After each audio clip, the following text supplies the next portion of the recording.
আল্লাহ আপনার কি ঘুমে ধরে না? আল্লাহ বললেন কোনো কথা বলা যাবে না, দুইটা গ্লাসের ভেতরে পানি নাও আর পানি ভর্তি গ্লাস নিয়ে তুর পাহাড়ের উপরে দাঁড়াও। সাইয়েদনা মুসা আলাইহিস সালাম দাঁড়ালেন।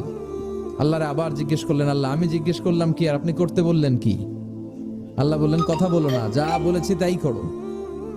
আল্লাহর সাথে বেশি কথা চলে না, তিনি সব রাজার বড় রাজা, মহারাজা। চিল্লা এখন ঠিক কিনা?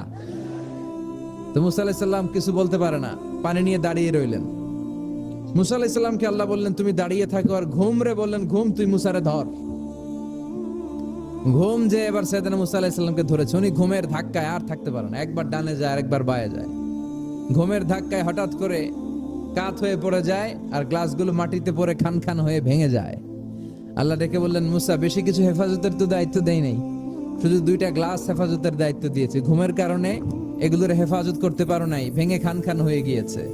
আমি যদি তোমাদের মতো ঘুমিয়ে যেতাম তাহলে পৃথিবীর সাথে সূর্য লেগে, সূর্যের সাথে চন্দ্র লেগে গোটা মহাবিশ্বটা এভাবে গ্লাসের টুকরার মতো খান খান হয়ে যেত রে মুসা। এজন্য লা তাখুযুহু সিনাতু ওয়ালা নাওম, আমার ঘুমেও ধরে না, ঘুমের আগে যে তন্দ্রা আসে ওইটাও ধরে না। Never sleep or slumber overtakes him. আল্লাহর ঘুমও নাই, তন্দ্রাও নাই। সুবহানাল্লাহ পড়েন। তিনি ফাআলুল লিমা ইউরিদ, যা মনে চায় তাই করতে পারেন। ইন্না বাতশা রাব্বিকা লাশাদীদ। আল্লাহ বলেন আমার পাকড়াও, আমার শাস্তি, আমার পানিশমেন্ট বড় ডেঞ্জারাস, কড়া। আমি আল্লাহ সব সময় ধরি না, ধরলে ছাড়ি না। ধরে ধরে ধরে না, ধরলে আল্লাহ, খেয়াল রাখবেন, আল্লাহ ছাড় দেয় কিন্তু ছেড়ে দেয় না। এটা আমাদের জন্য রিমাইন্ডার। আমরা প্রায় অন্যায় অপরাধ প্রবণতার সাথে এতটাই জড়িয়ে পড়ি, আমরা ভাবি আল্লাহ হয়তো পানিশমেন্ট দিবে না, কিন্তু আল্লাহ ছাড় দিচ্ছে, আল্লাহ ছেড়ে দিবেন না। চিল্লা এখন ঠিক কিনা? ফেরাউনরে আল্লাহ ছাড় দিয়েছে, ছেড়ে দেয় নাই। নমরুদরে ছাড় দিয়েছে, ছেড়ে দেয় নাই। এখনো দেখা যাচ্ছে আল্লাহ অনেককে ছাড় দেয় কিন্তু আল্লাহ ছেড়ে দেয়। আমরা শুকরগুজার হতে চাই না, আমরা অভিযোগ করি বেশি, কমপ্লেইন। এইটা আল্লাহ আমার দিল না, ওইটা দিল না, এরকম অভিযোগ আছে না নাই? যে অবস্থানে আছে এটাতে খুশি না। এজন্য বিশ্বনবী বলতেন উনজুর ইলা মান হুয়া আসফালা মিনকা, তোমার চেয়ে যে খারাপ অবস্থানে আছে তার দিকে তাকাও, তাইলে তোমার ভালো লাগবে। ওয়ালা তানজুর ইলা মান হুয়া আ'লা মিনকা, তোমার চেয়ে যে ভালো পজিশনে আছে ওর দিকে তাকিও না, যে খারাপ অবস্থানে আছে ওর দিকে তাকাও। তুমি তোমার অবস্থানে থেকে খুশি নাও, কিন্তু অনেকে আছে তোমার অবস্থানে পৌঁছার জন্য সে লড়াই করে যাচ্ছে আর সংগ্রাম চালিয়ে যাচ্ছে।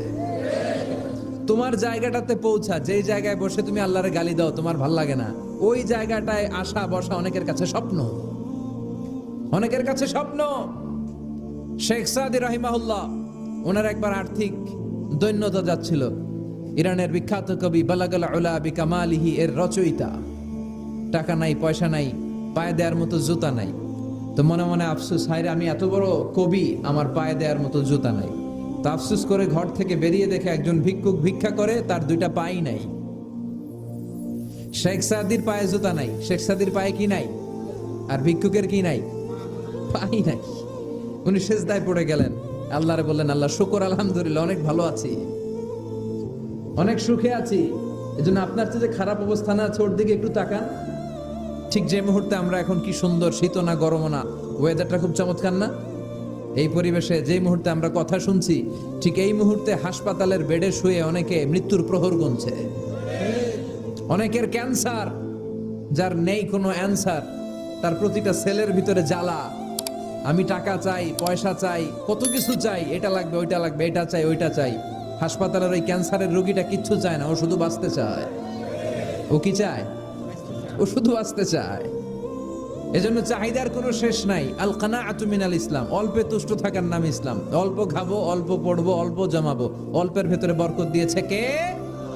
যারা জান্নাতি, তারাই আসল সফলতা অর্জন করেছে। দুনিয়াতেও সফল, আখেরাতেও সফল। চিল্লায় বলেন ঠিক কিনা?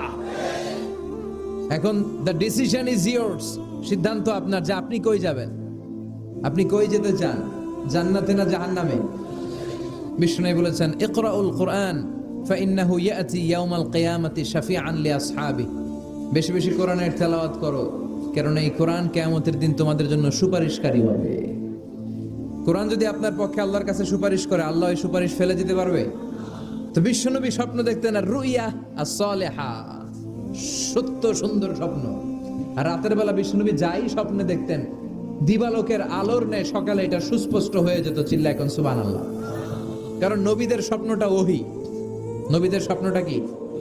নবীদের স্বপ্ন যদি ওহী না হতো তাহলে একটা স্বপ্নের উপর ভিত্তি করে সাইয়েদনা ইব্রাহিম আলাইহিস সালাম ছেলের গলায় ছুরি চালাতেন না। এটা ওহী ছিল, এটা আল্লাহর পক্ষ থেকে স্পেশাল অর্ডার ছিল। চিল্লায় বলেন ঠিক কি না? তার মানে বিশ্বনবীর জীবনে প্রথম ওহীর সূত্রপাত হয়েছে স্বপ্ন দিয়ে।